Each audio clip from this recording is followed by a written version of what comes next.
তৃণমূলের বোমাবাজিতে হারিয়েছেন একমাত্র মেয়ে তামান্নাকে।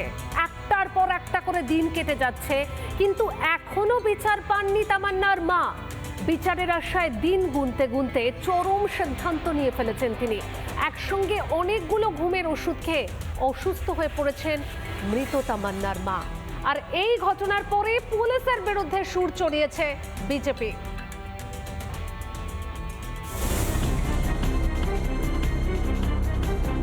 বাইরে বাইরে যে আসামি ঘুরে বেড়াচ্ছে, এত করে এসপির কাছে যাচ্ছি, অ্যাডিশনাল এসপিকে ফোন করছি, এখন পর্যন্ত তাদেরকে ধরতেও পারছে না।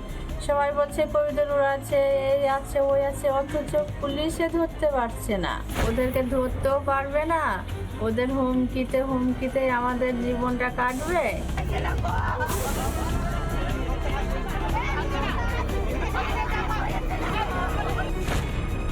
সাবিনা ইয়াসমিন কালীগঞ্জ বিধানসভা উপনির্বাচনে জেতার পর তৃণমূলের তাণ্ডবে মেয়েকে হারান।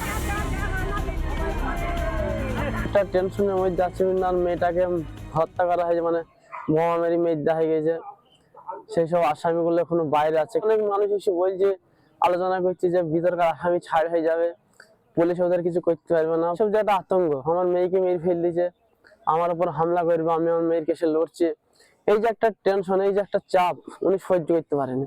মোট 24 জনের বিরুদ্ধে কালীগঞ্জ থানায় লিখিত অভিযোগ করলেও পুলিশ কিন্তু এখনো পর্যন্ত 10 জনকে গ্রেপ্তার বা অ্যারেস্ট দেখিয়েছে। বাকি যে 14 জন অভিযুক্ত তারা প্রকাশ্যে দিবালোকে ঘুরে বেড়াচ্ছে। আর যাতেই চিন্তায় ঘুম উড়েছে তামান্নার পরিবারের। তামান্নার মা শোকে বিহ্বল হয়ে তিনি ঘুমের ওষুধ খেয়ে আত্মহত্যার চেষ্টা করেন। আজকে পুলিশ যার কাজ আজকে বিচার দেওয়া, চার্জশিট তৈরি করা, অভিযুক্তদের ধরা, আজকে পুলিশ সেই কাজ করে না। নয়তো একজন মা তার সন্তানকে হারিয়েছে, 24 জন চোখের সামনে আজকে ফটকা ফাটাতে ফাটাতে, বোম ফাটাতে ফাটাতে তার মেয়ের মৃত্যু হলো, কিন্তু তার কোনো বিচার নেই। বাড়ির সামনে বোমাবাজি, তাতেই শেষ তামান্নার জীবন। সন্তান হারান সাবিনা, তারপর থেকে মানসিক অশান্তিতে ভুগছেন বলে দাবি। রোজ ঘুমের ওষুধ খেতে হয়। মঙ্গলবার রাতে একসঙ্গে অনেকগুলো ট্যাবলেট খেয়ে ফেলায় বিপত্তি। অসুস্থ সাবিনাকে প্রথমে পলাশী স্বাস্থ্য কেন্দ্রে, তারপর শক্তিপুর হাসপাতালে নিয়ে যাওয়া হয়। এই ঘটনায় তুঙ্গে তরজা। বিচারের পদ্ধতি কোন দিকে এগোচ্ছে, এখনো তার গতিবিধি এখনো পর্যন্ত স্বচ্ছ হয়নি।